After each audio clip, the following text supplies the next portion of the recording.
Hi everyone, I'm Wilson Hallmark. Uh, this is the preliminary video for the group assignment in English. So it's going to be based on some information from Lucas's writings, the PowerPoint presentation that will be our poster board presentation, along with an interview.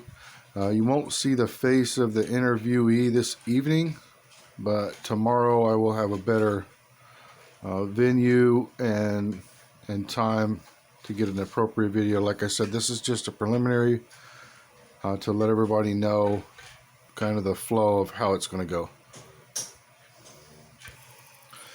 Alright, so I'm here with Jan and we're discussing the fact that older generations are generally believed to be digitally deficient but lack the attention needed to thrive in a digital world. And although that's a belief that might be held by a lot of millennials, it's far from true. And Jan was explaining something along the lines of taking some type of course. And so if you wanted to continue that thought. Well, I have watched others who have taken a computer course seem to understand the language. I myself am challenged at times and am frustrated. Had I taken a course or kept up with even the language, which is quite simple, I think, I would do better and feel better. So one of the questions was, one of the research questions posed by Lucas was what can be done to change the idea of digital literacy to reach a more broad audience, and I think education would have to be the key. I'm licensed to teach a few classes with the state for DWI and drug-related offenses, and statistical information behind those courses shows education to be a key component in getting something like intoxicated driving numbers to go down. Okay, so let's talk about some terms. We're talking about ageism, which is a stereotyping or discriminating toward elderly people. Well, in this case, it would be toward elderly people with a failure to learn and change. One of the slogans would be, "You can't teach an old dog new tricks." And Jan, what would you have to say when you hear something like that? Well, we grew up in the generation that, you could learn and do anything that you were shown or taught. And so I believe that if you're willing to learn, you can be taught at any age. Right, so that would put to rest that old myth of you can't teach an old dog new tricks. And I think definitely with education, the language needs to change, the attitude needs to change. One of the doctors that I like to quote a lot of times in class is Dr. Paul Atchley, and he talks about an attitude change before a psychology change. So some of my fellow psychology students, we all know that that's true. There has to be an attitude change first before usually you'll have a change of behavior. All right, so then I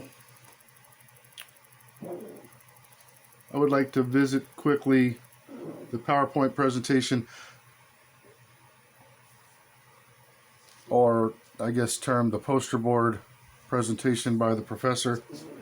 So the title is Digital Literacy and Empathy, Reaching Out to an Aging Population.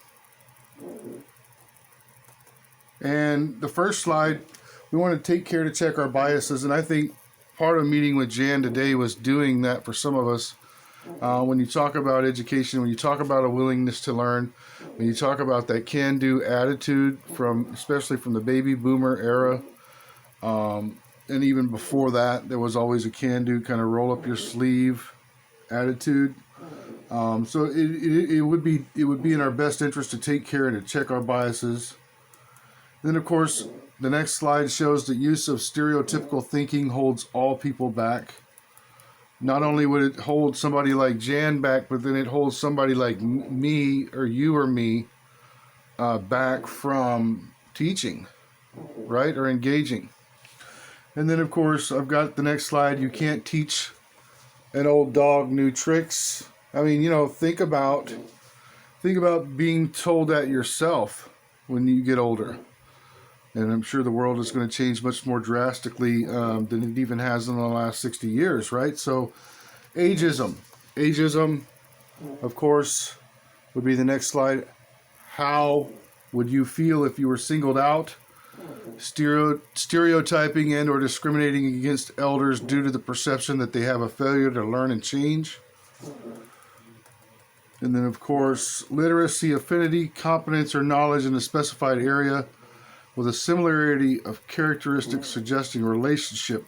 So that's literacy, affinity. It is competence or knowledge, but there's characteristics suggesting a relationship, and we all know without empathy we're not going to have a very good relationship, and that was the core foundation of this approach.